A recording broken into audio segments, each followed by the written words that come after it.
하늘 복 많이 받으세요. 인사합시다. 우리 하늘 복 많이 받으세요. 많이 받으세요.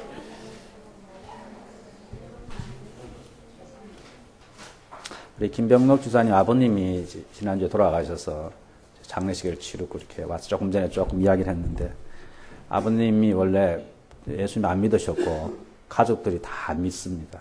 안 믿었는데 병실에서 돌아가시기 전날입니까? 예수님 목사님 아시는 목사님 초청해서 예수님 영접하고 돌아가셨는데, 그뿐만 아니라 아까 들어보니까 장례식을 다 기독교식으로 다 했다 그럽니다.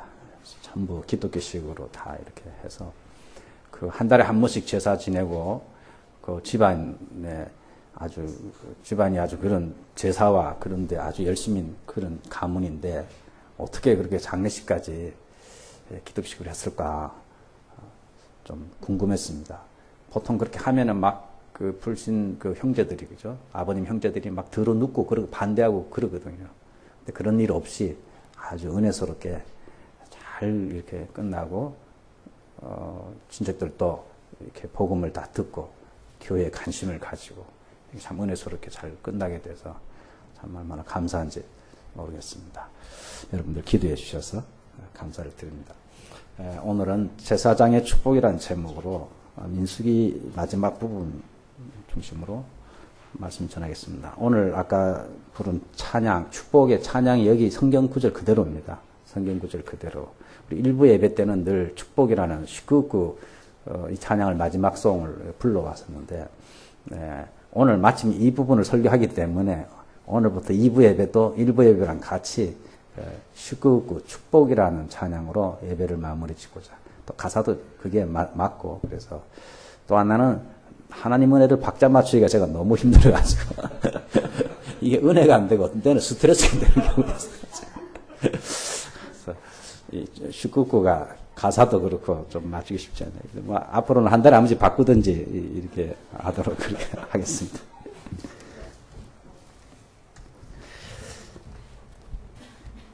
모세 오경은 모세가 쓴 5가지 성경인데, 창세기, 출애굽기, 레위기, 민수기, 신명기, 모세가 기록했습니다. 어디서 기록했을까 할 때 아마 애굽에서 나오고 나서 광야 생활하면서 광야에서 기록을 했습니다. 그러니까 창세기를 읽을 때도 항상 여러분이 기억해야 될 것은 창세기를 쓰려고 쓴 것이 아닙니다. 출애굽하고 나서 이스라엘 백성들이 종로로 타다가 나왔습니다. 그러니까 자기네들이 신분이 뭔지를 잘 모르는 것입니다. 하나님의 택한 백성이라는 것도 모르고, 또 하나님 이름은 들었지만 하나님이 어떤 분인지도 잘 모르고, 애굽에서 자기네들이 봤던 어마어마한 신전, 애굽 사람들이 섬기는 그 하나님, 그 신으로 머릿속에 가득 차 있는 이런 사람들에게 우리 조상 아브라함 대대로 믿어왔던 하나님이 어떤 하나님인가를 가르쳐 줄 필요가 있었습니다. 그래야 이스라엘 백성들이 우리가 믿는 하나님은 다르구나. 우리는 어떤 민족이고 왜 에집트에서 나와서 가나안 땅으로 가야 하는지를 알 수 있기 때문에 그걸 위해서는 창세기가 필요했던 것입니다. 그래서 모세가 출애굽하고 나서 창세기를 기록한 것입니다. 즉 창세기를 통해서 이스라엘 백성들이 그들의 아이덴티티를 분명히 알고, 왜 가는지 어디로 가는지를 분명히 알고, 우리가 믿는 하나님이 어떤 하나님이신가를 거꾸로 가르쳐 주기 위해서 출애굽하고 나서 창세기를 기록하게. 창세기를 쓰고 나서 한참 있다가 출애굽을 쓴 게 아니고, 출애굽 사건이 있었기 때문에 이 이스라엘 백성들 무지몽매한 하나님에 대해서 아무것도 모르는 이 이스라엘 백성들에게 우리 하나님이 어떤 하나님이신가를 가르쳐서 역시 창조주 하나님부터 가르쳐야 맞는 거 아니겠어요? 그래서 창세기를 기록했습니다. 그다음에 출애굽기, 레위기, 민수기, 신명기, 이렇게 5개의 모세가 쭉 기록했는데, 여기서 주로 많이 나오는 이야기는 제사장 이야기가 후반부에 많이 나옵니다. 레위기나 민수기나 이런데, 지난주에도 말씀드렸지만 구약 성경은 제사장 이야기, 왕들 이야기, 선지자 이야기, 이렇게 3직분에 관한 이야기가 주를 이룬다고 그랬습니다. 그것은 예수님이 이 3가지 직분을 완성하러 오셨기 때문에 하나님께서 구약의 이 3가지 직분을 이 땅에 허락하셨어요. 불완전한 제사장 이야기, 불완전한 선지자 이야기, 불완전한 왕들 이야기인데, 앞으로 완전한 제사장, 완전한 선지자, 완전한 왕이 오실 것이다. 메시아가 오실 것이다. 그것을 바라보게 하기 위해서 제사장 중심, 왕들 중심, 또 선지자 중심으로 성경을 쭉 구약을 기록하게 하셨습니다. 오늘은 그 중에서 제사장에 관한 이야기가 나오고 있는데 제사장은 아주 중요했습니다. 이스라엘 공동체에 있어서. 왜냐하면 제사장은 하나님과 백성들 사이에서 하나님과 백성을 연결하는 역할을 했습니다. 제사장이 없으면은 하나님을 떠나 범죄에서 하나님을 떠난 이 인간이 하나님과 교제할 수 있는 고리가 없는 것입니다. 고리가 없는 것입니다. 그래서 이 제사장이 아주 중요했던 것입니다. 제사장 역할이.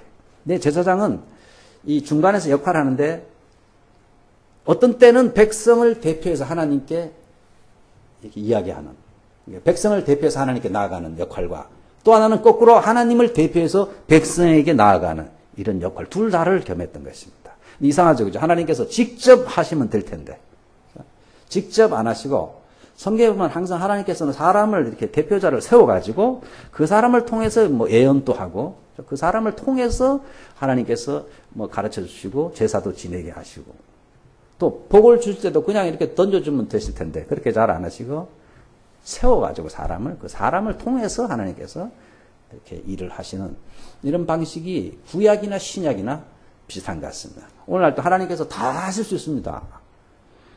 그 오지에 전도하는데 우리 생각하면 너무 웃기잖아요. 그죠? 사람 선교사 하나 보내려면 얼마나 힘듭니까? 저희 선배도 에베레스트 산에 가서 지금 에베레스트 등산하는 그 포터들 전도하고 한 25,000명 있는데 글이 없었어요. 글이. 그래서 글을 만들고 사전을 만들고 그것을 이제 성경을 번역을 해서 이번에 성경이 완성이 됐어요. 그건 20년 걸렸어요. 청춘을 거기다가 담아. 그냥 하나님께서 기적으로 역사하셔서 25,000명밖에 안 되는 그 사람 좀 알도록 하시면 될 텐데 한 사람의 청춘을 완전히 세상 말로 말하면 다 그냥 버린 거잖아요. 그곳에 가서. 그곳에서 몇 명이 예수 믿을지도 모르고 인제 성경 번역해가지고 그걸 가지고 전도를 하고 있는데 왜 하나님께서 그런 방식을 쓰시는지 잘 모르겠습니다만은 아무튼 하나님께서는 사람을 세워서 그 사람을 통해서 이렇게 뭔가 일을 하시는 이런 방식을 택하고 있는데 구약에서는 특별히 제사장을 선택해서 이 제사장이 이중적인 역할을 감당했는데 하나는 백성들을 대표해서 백성들의 죄 문제를 해결하기 위해서 제사장들이 이 짐승을 희생 제물을 잡아서 하나님께 드렸습니다. 그러면 하나님께서 이 제사장이 드리는 제사를 통해서 그 백성들의 죄를 용서했어요. 백성들은 스스로 죄 문제를 해결할 수가 없습니다. 반드시 제사장에게 가야 됩니다. 성전에 있는 제사장에 가면 제사장이 그 피를 뿌리고 그 짐승을 태워서 하나님께 드림으로 그들의 죄가 용서받았습니다. 이것은 백성들을 대표해서 항상 제사장과 대제사장들이 하나님 앞에 나아가는 것입니다. 나가서 이들의 죄를 용서해 주세요 하고 제사를 드릴 때 하나님께서는 그 제사장의 제사를 기뻐 받아주셔서 백성들의 죄를 용서해 주는 것입니다. 근데 오늘 본문은 거꾸로 이제 하나님 쪽에서 뭔가 드리고 싶습니다. 백성들에게. 근데 복을 주고 싶은데 그냥 안 주시고 제사장을 세워가지고 제사장이 이제 하나님을 대표해서 축복을 기도하는 것입니다. 그러면은 제사장이 그 축복을 하나님이 이렇게 하라고 주신 이 축복의 기도를 하면은 하나님께서 축복을 주신다는 것입니다. 반드시. 제사장이 이대로 기도하면은 줄까 말까 고민하시지 않고 바로 주신다는 것입니다. 이 두 가지 이중적인 역할을 했습니다. 근데 어떤 우리 쪽에서 보면은 이렇게 죄 문제 해결하는 것도 그렇지만 우리 복을 좋아하지 않습니까? 하나님을 대표해서 이 복을 주는 제사장 이야기가 오늘 본문에 나오는데 아주 중요한 그런 내용이라고 생각을 하고 있습니다. 그래서 제사장은 이 기도를 가지고 27절에 보면 축복할지니 내가 그들에게 복을 주리라는 하나님의 약속이기 때문에 반드시 하나님이 축복해 줄 줄을 확신하고 이렇게 기도했습니다. 구약에 보시면은 제사장들이 백성들을 위하여 축복하는 것이 많이 나옵니다. 레위기 9장 22절에 보시면 아론이 백성을 향하여 손을 들어 축복함으로 속죄제와 번제와 화목제를 마치고 내려오니라. 아론이 제사장의 직무를 하고 나서 첫 임무를 하고 나서 백성들을 향해서 축복하는 그냥 하지 않고 손을 들어서 축복했습니다. 손을 들어서 백성들을 축복했더니 하나님께서 그 축복대로 역사하셨습니다. 역대하 30장 27절에도 제사장들과 레위 사람들이 일어나서 백성을 위하여 축복하였으니 그 소리가 하늘에 들리고 그 기도가 여호와의 거룩한 초소 하늘에 이르렀더라. 제사장들이 일어나서 축복을 했더니 그 소리가 하늘에 올라가고 기도가 여호와의 거룩한 초소에 이르렀더라. 즉 하나님께서 들으시고 응답하셨다는 것입니다. 제사장들이 축복 기도하면은 하나님께서는 반드시 응답해 주셨다 하는 기록이 구약 성경에 많이 나오고 있습니다. 그래서 제사장들은 항상 하나님께서 하나님 주신 축복 기도를 가지고 기도하면 주신다는 이런 확신을 가지고 늘 나아갔습니다. 신약에도 예수님께서 마가복음 11장 24절에 보시면은 그러므로 내가 너희에게 말하노니 무엇이든지 기도하고 구하는 것은 받은 줄로 믿으라. 그리하면 너희에게 그대로 되리라. 신약에도 보면요. 기도할 때 하나님께서 반드시 주신 줄 이미 받은 것처럼 생각하고 그러고 나가라. 그러면 하나님께서 주시리라. 이 좀처럼 쉽지 않지 않습니까? 저희들은 반드시 이루어 주시리라 확신하기보다 안 들어주실 것이라고 확신하고 나가는 것 같습니다. 그래서 저도 어떤 때는 기도 실컷 해놓고 내가 뭘 기도했지 이러고 내가 기도한 것조차 까먹는 때가 있어요. 근데 저만 그런 게 아니고 많은 사람이 그렇대요. 들어보니까. 자기가 기도하고 나서 뭘 기도했는지도 까먹어버렸대요. 그래서 기도가 반드시 응답받는다는 확신이 없으니까. 들어주시겠나 이 정도로 생각하고 그냥 한번 해보자 이런 식으로 하니까 잊어버려요. 근데 예수님께서는 분명히 무엇이든지 기도하고 구하는 것은 받은 줄로 믿으라. 그리하면 너희에게 그대로 되리라. 이 믿음을 가지고 제사장들이 축복 기도를 했습니다. 반드시 하나님께서 응답해 주신다.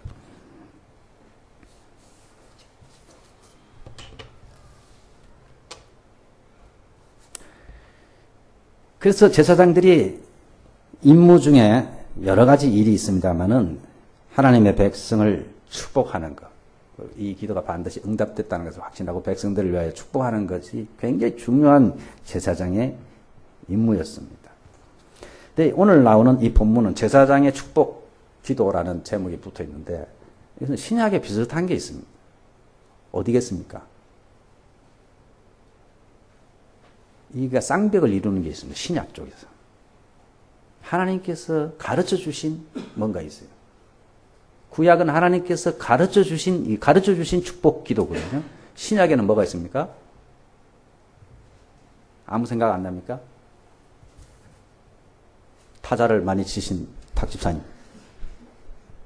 생각 안 하고 쳤습니까? 생각하면서 치셔야 돼요. 주님이 가르치신 주기도문이라는 게 있습니다. 주님이 가르치신 기도입니다. 주기도문은 주님의 기도가 아닙니다. 거기 왜냐하면 죄를 사하여 주시고 주님이 무슨 죄를 졌습니까? 예수님이 하는 기도가 아닙니다. 제자들이 기도를 가르쳐 달라 하니까 주님이 가르치신 기도지 주기도문이 잘못된 말입니다. 원래 이게. 주님의 기도가 아니고 주님이 가르쳐 주신 기도입니다. 주님이 하는 기도가 아니죠. 죄를 용서해 주옵소서 그러는데 우리의 가르치신 기도 이렇게 기도하라. 구약에 하나님께서 이렇게 축복을 기도하라 가르쳐 준 것이 오늘 민수기 6장 22절에서 27절까지 내용이기 때문에 구약의 주님이 가르친 기도라고 이런 별명이 붙어 있습니다. 구약의 주님이 가르친 기도. 신약에 또 이런 축복 기도가 있는데 기도라고 하는 분도 있고 선포라고 하는 분도 있습니다. 제가 예배 끝나고 마지막에 하는 것이 있지 않습니까? 주 예수 그리스도의 은혜와 하나님 아버지의 사랑과 성령의 교통하심이 너희 무리와 항상 함께 있을지어다. 고린도후서 13장 13절 말씀으로 신약교회는 축도를 합니다. 축도를 하는데 가끔 목사님들이요. 이게 너무 익숙하다 보니까 이게 헷갈려가지고요. 주 예수 그리스도의 은혜와로 시작했는데 하나님의 은혜와로 시작을 해버려가지고 그 다음에 안 되는 거예요 이게. 지난번에 그런 일이 있었죠. 그죠? 어느 교회에서 일본말로 우리 선교사님 하다가 이게 처음이 잘못 나간 거예요. 그러니까 이게 주소 담지를 못해가지고 아주 애를 먹는 어떤 때는 주기도문도 가끔 잊어버리는 데서 하다가 보면은 가끔 저도 이 축도 특별히 일본어로 할 때는 이게 막 헷갈려 버릴 때가 있어요. 첫말이 제대로 하는 슈 예수 그리스도의 매구미부터 시작돼야 되는데 슈 예수 그리스도는 이게 아이가 나올 때가 있어요. 그러면 그 다음부터 막 헷갈리는 거예요. 이제. 아이를 써버렸으니까 두 번째 나와야 되는데. 신약은 아무튼 고린도후서 13장 13절 말씀으로 축도를 합니다. 축도를. 어떤 때 가끔 옛날에 우리 손마조 선교사가 와서 여러분을 당황케 했는데 우리 설교하러 한번 모셨더니 축도 시간에 민수기 오늘 이걸 읽어버린 거예요. 그분이. 그죠? 그때 여러분들이 멍하고 있었어요. 그때. 그래서 제가 끝나고 좀 뭐라 그래서 이런 걸 하면은 미리 왕 코멘트 하고 안 하면은 교인들이 이단이 온 줄 생각할 거 아니에요. 이단이 온 줄. 그래서 우리 이게 한 번도 그렇게 안 했는데 갑자기 민수기로 구약의 축복으로 축도를 해버리면은 당황하잖아요. 그죠? 그래서 그런 거 하지 마라. 그런 거 하면은 미리 말을 하고 이렇게.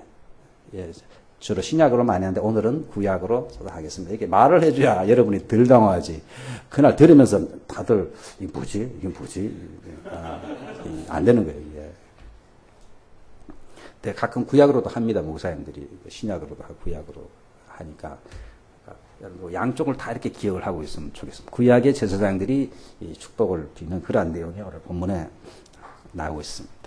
오늘 본문에 보시면 기도는 24, 5, 6장의 3절입니다. 기도, 축복의 기도는. 거기 보면은 여호와는 각 절마다 여호와가 나옵니다. 근데 원래는 문장을 쓸 때 여호와는 한 번만 씁니다. 이렇게 3번 쓸 필요가 없어요. 이게 문장 못 쓰는 사람이 쓰는 거죠. 여호와는 한 번만 쓰면 되는 것입니다. 근데 왜 이렇게 썼는가 하면은 복을 주시는 주체가 여호와시라는 것을 강조하기 위해서 그랬습니다. 일부러 그렇게 했습니다. 또 하나는 아까 말한 신약의 고린도후서 13장 13절에 성부, 성자, 성령의 이름으로 축도를 하잖아요. 삼위일체 하나님. 그래서 3번 여호와 아마 그런 삼위일체 하나님과 이제 연관을 맺을 수 있는 그런 뜻도 있으리라 믿습니다. 여호와는 내게 복을 주시고 여호와는 내게 복을 주시고. 근데 일본 성경은 슈라고 되어 있어요. 슈. 일본 성경은 구약에 나오는 여호와를 전부 슈라고 주라고 번역을 했어요. 우리나라 성경은 거의 다 여호와로 되어 있어요. 요즘 나오는 성경은 공동 번역은 야훼라고 그래요. 야훼, 여호와 같은 말입니다만 일본 성경은 거의 주로 번역. 영어 성경은 야훼, 여호와, 에호바 됐을까? 여호와 또 하나는 로드 이렇게 번역해요. 더 로드, L-O-R-D 주 이렇게 번역하고 있어요. 왜 그렇게 바뀌는가 했을 때 원래는 이게 여호와라고 되어 있는데 여호와라는 원래 히브리어는 자음으로만 되게 모음이 없어요. 모음은 나중에 그냥 읽기 위해서 만든 거고 원래는 자음으로만 되어 있어요. 그러니까 우리나라도 그렇잖아요. 조광훈 할 때 지읒하고 오인데 오를 빼고 지읒만 써놓는 원래. 광은 기역만 써놓은 기역. 훈은 시음만 써놓고 밑에 받침만 써놓으면 어떻게 읽어요? 그런데 우리는 익숙하니까 그것만 봐도 조광훈 읽는데 오랜 세월이 지나고 다른 사람들이 보면 이게 주광훈인지 조광훈인지 어떻게 알겠습니까? 모음이 없으니까. 그러니까 이스라엘은 자음만 썼어요. 자음만. 내자로. 근데 왜 그러냐면 그거를 처음에는 이 자음으로 써서 사람들이 어떻게 읽는지 알았지만은 하나님의 이름을 감히 인간이 죄인이 입으로 부를 수가 없다 해가지고 이름을 안 부른 것입니다. 우리나라도 자기 아버님 이름 조남이 어떻게 되십니까? 물으면은 바로 대답 안 하잖아요. 그죠? 김자, 정자, 철자입니다. 뭐 이런 식으로 하잖아요. 바로 아버님 이름을 말하는 것이 좀 송구스러워가지고. 함부로 이름을 말하잖아요. 우리 아버지 이름 김정철입니다. 이렇게 잘 안 하잖아요. 아주 한국에도 유치원생도 그 어떻게 교육을 시키는지 김자, 정자, 철자입니다. 이렇게 말해 있어요. 그 조그만한 애들도. 이름을 함부로 말하지 않지 않습니까? 이름을. 그래서 히브리 사람, 이스라엘 사람들도 하나님의 이름을 이렇게 성경을 읽으면서도 여호와 이렇게 말한다는 것을 굉장히 송구스럽게 생각했어요. 그래서 그 여호와라는 내 단어가 나오면은 내 주님 이렇게 읽었던 것입니다. 아도나이 이렇게 내 주님, 주님 이렇게 읽었다. 나의 주님 이렇게 읽어요. 일본말로 와가슈 주님, 주여 이렇게 읽었던 것입니다. 그러다 보니까 이 이름을 정확하게 읽는 법을 잊어버린 거예요. 사람들이 모르게 된 것입니다. 그래서 나중에 모음을 만들어가지고 이제 후세들을 위해서 읽는 법을 했는데 또 여호와만큼은 소리를 안 내니까, 어떻게 정확히 읽는지 잘 몰라가지고 오늘날 정확한 것은 야훼라고 주장하는 학자도 있고, 아니다, 여호와가 이렇게 주장하는 학자도 있습니다. 그래서 어떤 성경은 야훼라고 번역하고 어떤 성경은 여호와라고 번역하는데, 이렇게 모음을 안 써서 그렇습니다. 원래 모음이 없었기 때문에. 근데 그것도 오늘날 또 히브리인들의 그 습관을 따라서 일본 성경은 거의 다 여호와라는 말을 안 하고 주님 이렇게 부르는 것입니다. 그러니까 우리나라 사람들이 좀 간이 부었죠. 여호와 이름을 막 부르는 거예요, 지금. 지금 신약시대니까. 신약시대니까. 그래서 일본 성경은 다 주로 되어 있습니다만, 원래는 우리나라 성경은 여호와. 여호와는 출애굽기에 모세에게 하나님께서 자기 이름을 가르쳐 주실 때 여호와라 하면서 가르쳐 주셨습니다. 이것은 특별히, 언약 관계에 있는, 그죠? 특별한 관계에 있는 사람에게 주는 이름입니다. 그죠? 내가 너에게 어떤 하나님이 되어 주리라. 여호와 이레, 여호와 니시, 이렇게 여호와는 반드시 뭐가 붙어요. 어떤 하나님, 승리하게 치료하는 하나님이라든지, 승리하게 하나님이라든지, 무슨 여호와 이레, 하나님이 준비해 주시는 하나님이라든지, 그때 쓰는 이름이 주로 여호와랍니다. 우리가 밀접한 관계가 있는 이런 이름, 그 이름을 3번이나 쓰면서 축복을 하라.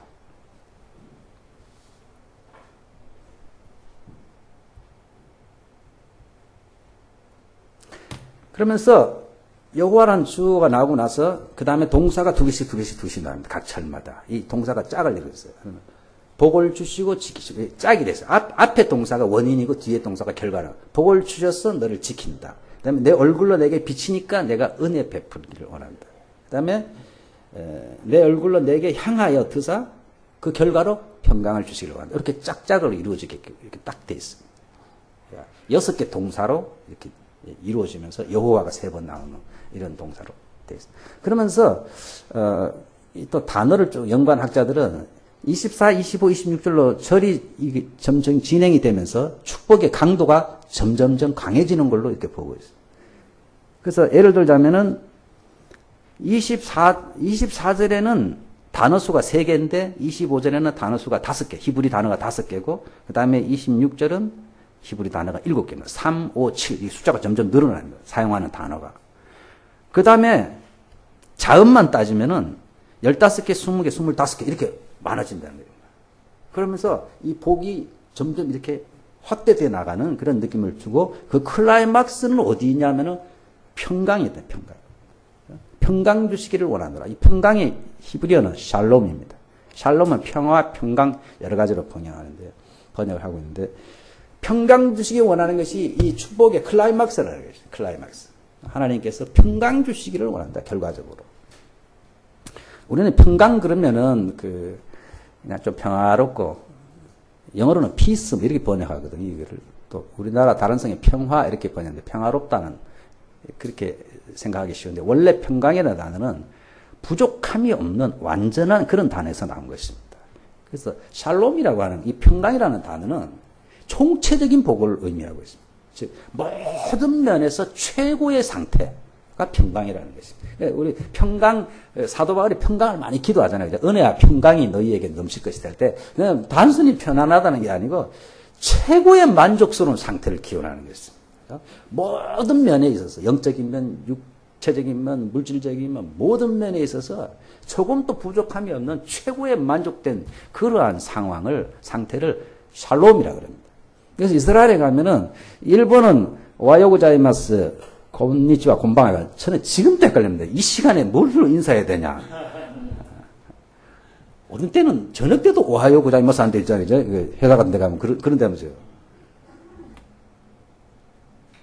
이거 해가 조금 있을 때 어둑어둑할 때 곤방아를 해야 되나.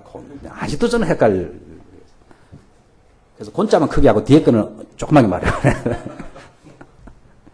잘 모를 때는요, 조그만하게 말하는데. 근데 이스라엘은 편리한 게 인사가 전부 샬롬. 여행 가면은요, 길에서 이스라엘 사람들이 하면 샬롬 그러면요, 다 반응해 줍니다. 손을 들어줘. 이스라엘 사람들이 굉장히 좋아해요. 저 동양 사람이 어떻게 우리나라 말을 알지 이래가지고요, 아주 좋아해요. 이스라엘 사람들이 원래 무뚝뚝하거든요. 굉장히 무뚝뚝합니다. 근데 샬롬 하면요, 샬롬하고 손 흔들어주고 웃어줘요, 사람들이. 샬롬이 최고의 복이니까, 그죠? 최고의 만족스러운 상황을 기도하는 거니까. 샬롬. 인사입니다, 인사. 그래서 우리나라 말은 아닙니다만은, 우리나라 말로 딱히 그걸 번역하기 어려우니까, 평강으로 번역하면 좀 약한 부분도 있어요. 그러니까, 그냥 샬롬으로 여러분들도 인사하면 좋습니다. 그죠? 샬롬. 그래서 이 제사장의 축복이 점점 진전되면서 샬롬으로 이렇게 최고의 상태에 이르기를 기원하는데 첫 번째 기도 제목 여호와는 내게 복을 주시고 너를 지키시기를 원한다. 우리 복을 얼마나 좋아합니까? 중국 사람도 복을 얼마나 좋아하는지 중국집에 가면 복자를 하늘에서 내려오게 써놨죠. 거꾸로 이렇게 다. 복이 막 떨어지라고. 처음에 저는 글자를 잘못 썼나 이렇게 복이 아마 하늘에서 떨어지라고 복자를 일부러 거꾸로 붙여놨어. 일리가 있잖아요. 그죠? 우리도 하나 붙여놔야 돼. 복을 거꾸로 이렇게. 민수기 특별히 모세 오경에서 이 복이라고 할 때는 우리가 일반적으로 생각하는 복과 거의 비슷합니다. 그것은 자손들이 번성하는 것 이게 복으로 쳤습니다. 그 다음에 풍요로움 땅에서 나오는 풍작 그죠? 풍요로운 땅을 말하기도 하고 또 건강을 그죠? 이 복으로 생각해요. 건강. 그 다음에 장수 오래 사는 것 비슷한 요즘도 마찬가지죠. 그죠? 우리가 복할 때 거의 대부분 비슷한. 그 다음에 원수로부터 보호받는 것. 그렇죠?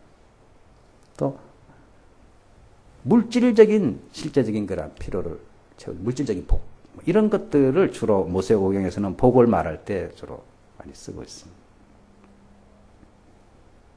물론 영적인 복도 우리는 영적인 복만 받으면 된다 그럽니다만 성경은 총체적인 복을 말씀하고 있습니다. 그래서 물질적인 복, 육신적인 복, 육적인 이런 필요한 것들, 또 영적인 것 모든 것을 주시는 하나님이신 것을 성경은 가르쳐주고 있습니다. 그래서 이 복을 주시기를 기도하면서 하나님이 너를 지키시기를 원한다. 이 지키시는 것은 모든 육적인 필요와 영적인 필요를 해서 하나님께서 다 채워주시기를, 지켜주시기를 아무 부족함이, 그래서 하나도 부족함이 없는 상태가 되기를 기도하는 것입니다. 두 번째로는 여호와는 그 얼굴로 내게 비치사 은혜 베푸시를 원하며 얼굴로 내게 비치사 하는 것은 다른 성경에 보면 밝은 얼굴로 여러분들 찡그린 얼굴로 누가 쳐다보면 얼마나 기분이 나쁩니까? 또 어두운 얼굴로 이렇게 보면은 나도 어두워집니다. 그렇죠? 근데 하나님께서 나를 보실 때 밝은 얼굴로 그렇죠? 비치사는 밝은 얼굴로 나를 보셔서 은혜를 베풀어 주옵소서. 은혜는 받을 자격이 없는 자에게 주는 것이기 때문에 특별히 어떤 학자는 이 부분을 가지고 이것은 심판과 관계되는 축복일 것이다. 심판받아 마땅한데 우리가 그죠? 근데 하나님께서 밝은 얼굴로 봐주셔가지고 긍휼을 베풀어 주시기를 기도합니다. 자비와 용서를 해주시기를 그런 은혜를 하나님께서 베풀어 주시기를 기도하는 것이다. 이렇게 말하는 분들도 있습니다. 세 번째로는 여호와는 그 얼굴을 내게로 향하여 드사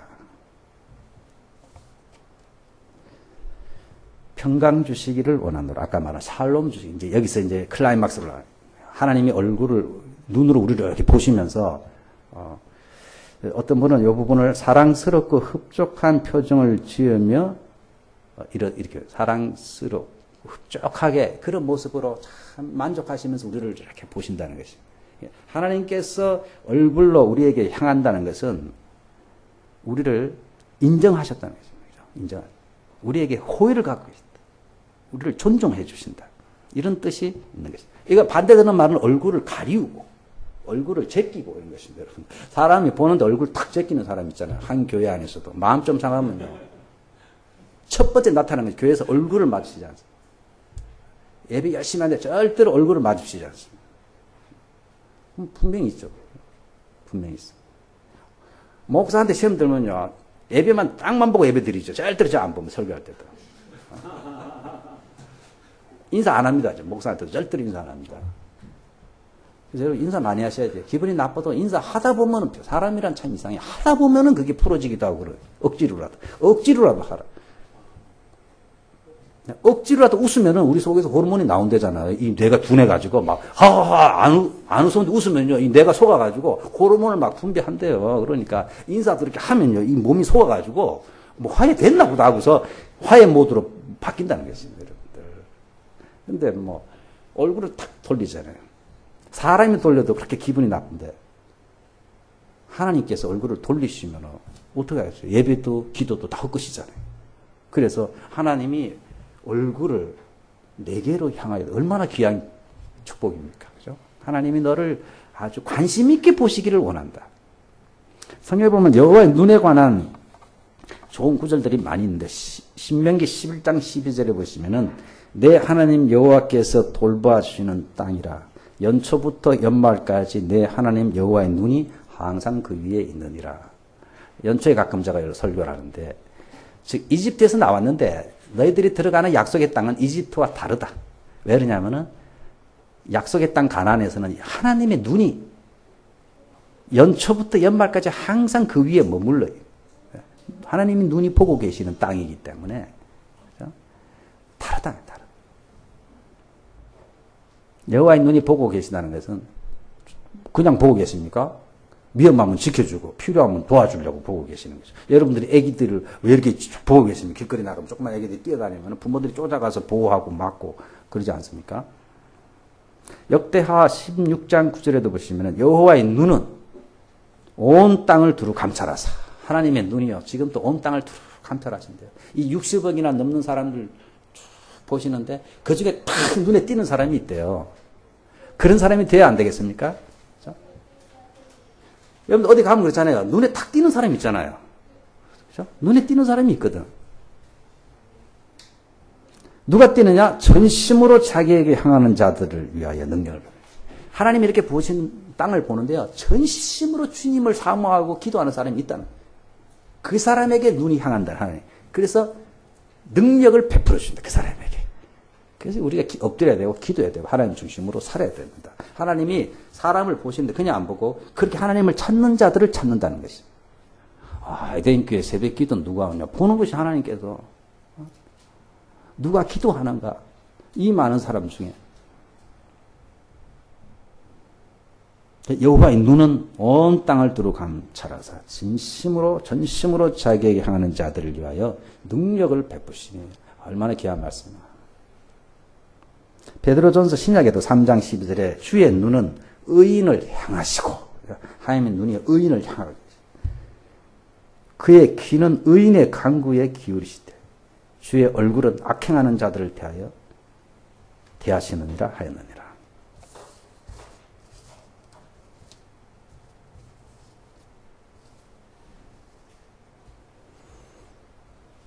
하나님의 얼굴이 이스라엘 백성들에게 향하기를 제사장이 간절히 기도합니다. 하나님의 얼굴이 향하면 무엇이 임하냐면 평강이 임하면 아무 부족함이 없게 된다는 거예요. 최고의 상태에 임하는 그러한 평강, 샬롬이 주어지기를 간절히 바랐습니다. 그런데 이 기도는 27절에 보시면은 내 이름으로 해야 된다. 제사장이 이것을 그냥 복 준다 이렇게 해서 되는 것이 아니고 여호와의 이름으로 기도할 때에 내가 그들에게 복을 주리라 그랬습니다. 조건은 여호와의 이름으로 기도해야 됩니다. 레위기 21장에 보시면요. 이 제사장들에 관해서 여러 가지 기록이 나는데 한마디로 말하면 뭐냐면 제사장들은 하나님께 섬길 때 흠이 있어서는 안 된다는 것입니다. 지금하고는 다릅니다. 물론 구약시대니까. 즉 몸에 장애가 있어서는 안 돼요. 몸에 장애가 있어서는 안 돼요. 그러니까 불구자라든지 이런 사람은 요즘에는 눈이 안 보여도 목사 됩니다. 요즘은 신약시대는 다 그리스도 안에서 새롭게 우리가 다 변화받았기 때문에 구약에서는 상징적이었기 때문에 하나님이 가르치기 위해서 시각적으로 불구자들이나 같은 아론의 후손으로 태어난다 할지라도 몸에 장애가 있다든지 이러면 못하는 것입니다. 제사장. 그리고 건강하다 할지라도 무슨 죄를 졌다든지 시체를 만졌다든지 뭐 이러면 제사장의 임무를 할 수가 없어요. 그러니까 제사장의 조건은 하나님 앞에 나갈 때 흠이 있어서는 안 돼요. 지금으로 말하면 죄가 있어서는 안 돼요. 온전한 몸으로 나가야 돼요. 그런 제사장의 제사를 받으시고 그런 제사장의 축복 기도가 축복으로 응답받는 것입니다. 제사장이 개판으로 살고 아무렇게나 살고 그냥 이 축복 기도 한다고 축복이 되느냐 하면 안 된다는 것입니다. 그 대표적인 것이 말라기 2장 2절에 보시면은요. 그때 말라기 시절에 예수님 오시기 약 400년 전입니다. 이스라엘이 포로에서 돌아왔습니다. 이제 좀 살 만큼 됐어요. 그랬더니 지도자들이 부패하기 시작했습니다. 정치 지도자들이 막 뇌물을 먹고, 그 다음에 하나님께 드리는 건 아까워가지고요. 11조를 어떻게 되냐면 그 당시에 이제 양들이나 소를 이렇게 하나님께 드리는데요. 하나, 둘, 셋, 넷, 다섯, 일곱, 아홉, 10번째 이렇게, 10번째마다 세워서 드렸거든요. 근데 이렇게 세다가 10번째는 꼭 병든 놈들만 10번째 찍어. 하나, 둘, 셋, 넷. 병든 거 10. 하나, 둘, 셋, 넷. 다리 부러진 거 10. 해가지고 하나님께 11조를 들은 건 전부 시장에도 못 파는 것들. 이런 것들만 모아가지고 11조 들었어요. 숫자로는 10분의 1이니까. 근데 하나님께서 그걸 머리가 나쁘셔서 모르겠습니까? 그 말라기서 읽어보면 재밌습니다. 너네들이 그런 걸 나에게 갖고 오느냐? 내가 아주 질렸다. 너네들이 예배 드리는 건 누가 성전 문을 좀 막고 예배 드리러 오지 못하게 좀 해. 내가 아주 역겨워서 예배를 못 받겠다. 아주 폼은 그렇듯하게 입고 와서 드리는데, 뭐 병든 거 이런 것만 갖고 와서 드리고, 좋은 건 자기네들이 다 가지고. 그러면서 하시는 말씀이 이것을 너희 총독에게 가져가 봐라. 받는지.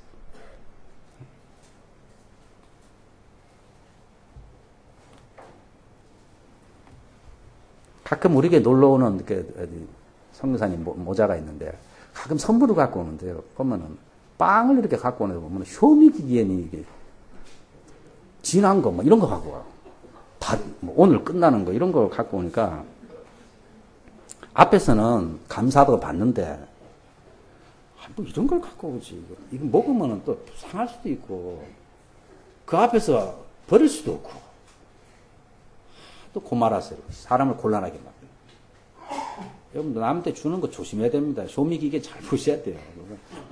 소미기계 진한 거 주는 건 엄청 실례잖아요. 너 이 식중독 걸려 죽으라는 소리잖아. 그거 주고 욕 먹습니다. 소미기계 진한 거는. 또 남한테 받은 거 줘서는 안 되고, 그죠? 그건 양해를 구하고 줘야 되고, 그런 건데. 하나님께 갖고 왔는데, 전부 그런 것만 드려, 하나님께. 소미기계 많이 남은 건 자기가 먹고. 그냥 하나님께서 총독에게 가져다 바쳐봐라. 받는지. 그러면서 2장 2절에 보시면은, 너희가 축복할지라도 그 축복이 다 저주로 바뀔 것이다. 여러분, 제사장을 잘못 만나면요. 제사장 때문에 백성들도 고통받는 거예요. 아무리 축복기도 해도 너희 축복이 다 저주로 바뀔 것이다. 말라기 2장 2절에 보시면요. 그러니까 제사장은 흠이 있으면 안 돼. 제사장이 잘못되면요. 백성들이 다 잘못되는 거예요. 제사장들이 아주 중요해요. 정치 지도자들이 잘못될 수 있어요. 제사장들이 바로잡아야 돼. 근데 제사장들이 타락하면은 희망이 없어지는 거예요. 그래서 오늘날 제사장이, 영적 제사장이 우리 교회가 타락하면요. 사회는 희망이 없는 거예요. 한국 사회 어쩌고저쩌고 말할 필요 없어요. 한국 사회가 왜 저렇게 됐어? 그 한국 사회에 영향을 줄 수 있는 교회가, 제사장들이 제대로 못 사니까. 제사장들이 같이 그 흐름을 타고서 말라기서에 보면은 그런 거 바치고 자기네들만 배불리 먹고 사고 그런 거 하나님께서 너희 축복의 기도를 축복을 다 저주로 바꾸겠다. 그러고 나서 하시는 말씀이 너희가 가져오는 그 짐승의 똥을 너희 얼굴에 쳐바르고 싶다. 그래. 성경 나옵니다. 보세요. 내 말이 아니고 똥을 얼굴에다 발라주고 싶다. 여러분 하나님 마음이 얼마나 상했으면 그렇겠습니까? 이것을 보면서 가끔 여자가 우리가 예배 드릴 때 정말 하나님이 이런 마음이 드시면 어떡할까? 우리 예배 드리러 나왔을 때 하나님께서 보실 때 좋은 건 지네들 다 하고 좋은 시간은 지네들 다 차지하고 축구 본다고 못 오고 뭐 한다고 못 오고 좋은 건 다 하고 정말 할 일 없을 때 교회가고 할 일 없을 때 주의 일하고 할 일 없을 때 목장 모임 만나고 뭐 그러면 주님이 기뻐하시겠습니다. 아깝고 막 한데도 목장 모임에 시간을 내고 하나님께서 보실 때는 가장 귀한 걸 희생하는 거잖아요. 가장 귀한 거. 하나님께서 보실 때는 그거를 귀하게 생각하시지. 다 하고 남으면 헌금하고 뭐 남으면 예배드리고 그래가지고 하나님이 기뻐하시는 거예요. 그러니까 말라기서 보면 하나님이 기분이 잘 전달이 돼요. 똥을 너희 얼굴에다가 쳐바르고 싶다. 뭐 어떤 때는 겁이 나는 거예요. 야, 존 목사 널 보면은 똥을 바로 이럴까봐 가끔 그런 마음이 드실 것 같다 이런 생각이 드는 거예요. 그래서 제사장들이 이 축복 기도를 하되어 제사장들이 바로 살아야 되는 거죠. 말씀에 바로 살고 인격이 발라야 되고 신앙생활을 바로 해야 되는 거예요. 오늘날 신약은 물론 모든 사람이 제사장입니다. 여러분들이. 제사장. 그러나 영적인 리더라는 그런 의미에서는 영적인 면에서는 제사장과 이 목사가 통하는 게 있고 목자들이 통하는 게 있습니다. 영적인 리더들은 일맥상통하는 것들이 있습니다. 그래서 신약교회에서는 목사에게 축복권이라는 게 있습니다. 마지막에 예배 끝나고 축도를 하는 그 꼰이 목사 안수 받고 나서 주어집니다. 그러니까 목사 안수 안 받으면 그걸 못하게 하지 않습니다. 그러나 아무리 목사가 축복한다 할지라도 목사가 인격적으로 신앙적으로 잘못되면 축복이 안 되고 오히려 화가 될 수가 있다는 것입니다. 또 반드시 예수님 하나님의 이름으로 기도해야 하는데 요즘 목사님들이 자기가 복 주는 것처럼 많은 사람 많아요. 자, 복 나가니까 제가 어느 그 비디오 보내다가 받을 준비 됐습니까? 이러더라고. 그래가지고 복을 던지는 거 자기가 막 복 받으라 그러면서 근데 성경에 보면 제사장이 하더라도 제사장은 도구에 지나지 않고 하나님이 복의 주체라는 것을 강조해서 여호와는 절대로 그것을 침범해서는 안 되는 것입니다. 제사장은 겸손하게 여호와의 이름으로만 복을 줘야 돼요. 그러니까 어느 누구도요 자기가 복 주는 것처럼 자기 권위를 내세우면 절대로 안 되는 거예요. 목사가 안수를 하더라도 막 자기가 주면서는 뭐 어떤 걸 꾹 누르잖아요. 이렇게 막 누르는데 누를 필요가 없죠. 물론 열심으로 하기 때문에 막 누르기도 하는데 내가 주는 것처럼 하면 안 되지. 내가 주는 것처럼. 나는 그냥 도구, 그런 하나의 표시로서 이렇게 하고 하나님께서 이렇게 복을 주시도록 겸손하게 하고 자기는 사라져야 돼요. 중간에 있는 사람들이 드러나면 안 되는 거예요. 드러나면 안 되고 하나님이 직접 역사하시도록 도구로서 항상 제사장과 목사와 목자들이나 이 중간 사역자들은 그렇게 쓰임을 받아야 되는 것입니다. 베드로전서 2장 9절에 보시면은 우리는 다 왕같은 제사장이라고 그랬습니다. 왕같은 제사장. 신약의 모든 성도. 그래서 제사장이 해야 될 중요한 일 중에 하나는 축복을 기도하는 것입니다.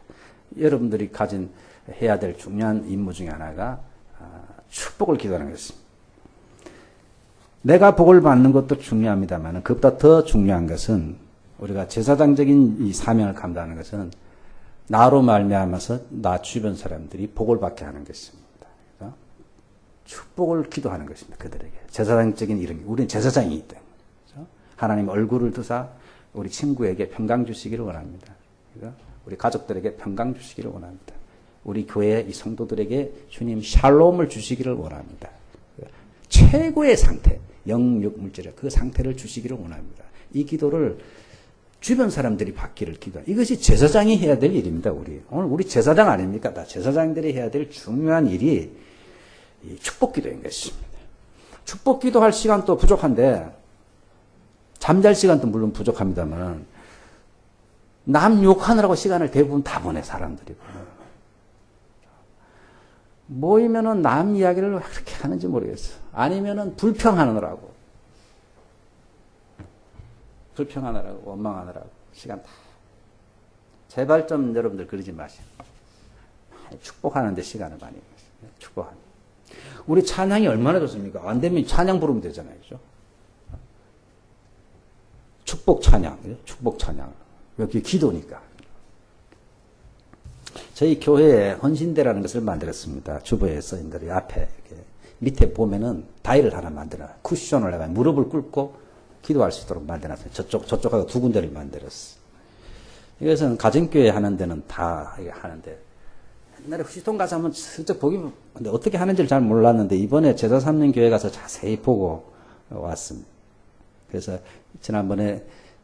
지난주에 제자 삼는 교회에 목자 두 분이 비바치 교회에 목자 세미나를 해서 올 때 부탁을 해가지고 가지고 왔어요. 두 개를 만들어 왔어요. 위에 쿠션만. 나무는 그냥 여기서 만든 것입니다만은, 왜 이 헌신대를 이제 가정교회에서는 주로 하냐면은, 예배를 통해서 받은 은혜를 표현하기를 원하는 것입니다. 헌신하기를 원해요. 거기 써 있는 대로 기독교는 고백 종교이기 때문에 결심만 하는 것보다 역시 공개적으로 이렇게 공개를 하고 표현을 할 때에 그 실천할 힘이 더 생기는 것이죠. 그래서 그런 기회를 주자 해가지고서 이런 헌신대를 이렇게 활용들을 하고 있습니다. 그래서 앞으로 교회의 모든 일은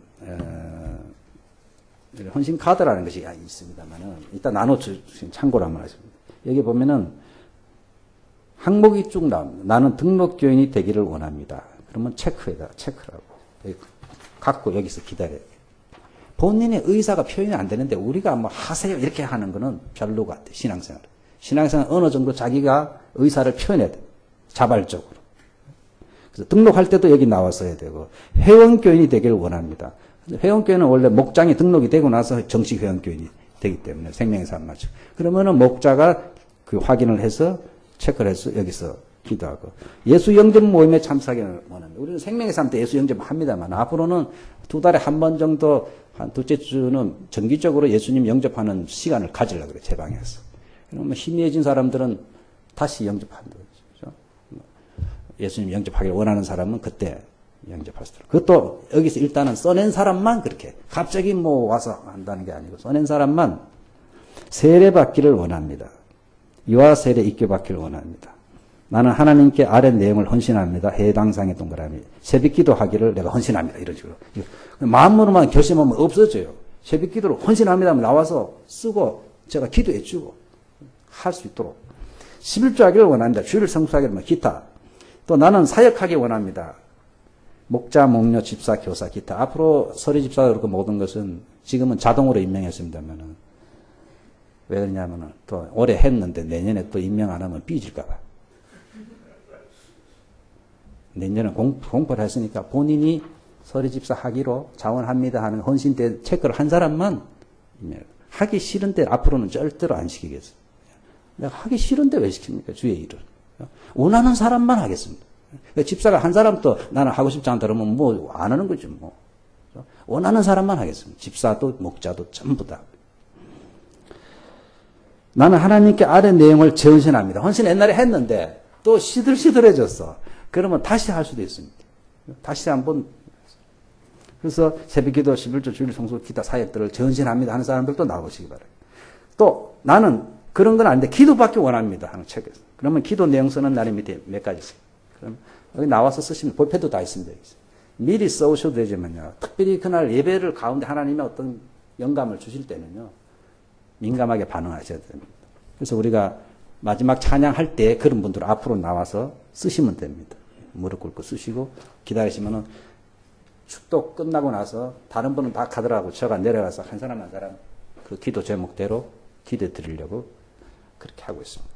다음 주부터 그렇게 할 예정입니다, 여러분들. 그래서 사실 목사님께 기도 부탁하는 거 어려워하는 사람도 많은데 이런 기회에 공적으로 하셔서 그주 기도 제목 있으면 해주시고 그 교회 가보니까 자주 나오는 사람도 있대요.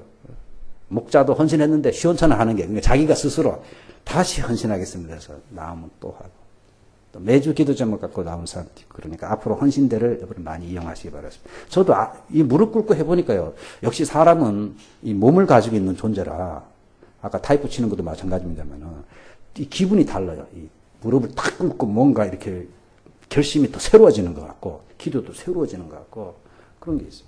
또 그냥 기도하는 것도 그렇지만 이렇게 안수로 기도하는 것이 또 새로운 그런 느낌이 있습니다. 그래서 앞으로 이 헌신대를 통해서 또 우리가 축복 기도도 많이 하고 또 은혜도 받고 헌신을 재다지만은 그러한 기회가 될 수 있기를 간절히 바라겠습니다. 기도하겠습니다. 살아계신 하나님 아버지 은혜를 감사합니다. 저희들에게 이런 제사장직의 축복권을 허락하여 주신 것을 감사합니다.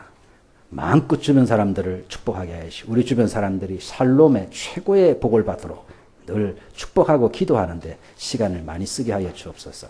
저희 교회에 또 헌신대를 새로 이렇게 설치를 했는데 이 헌신대를 통하여서 하나님의 축복이 전달될 수 있도록 주여 역사하여 주옵시고 우리의 헌신이 더 새로워지는 계기가 될 수 있도록 은혜 베풀어 주옵소서.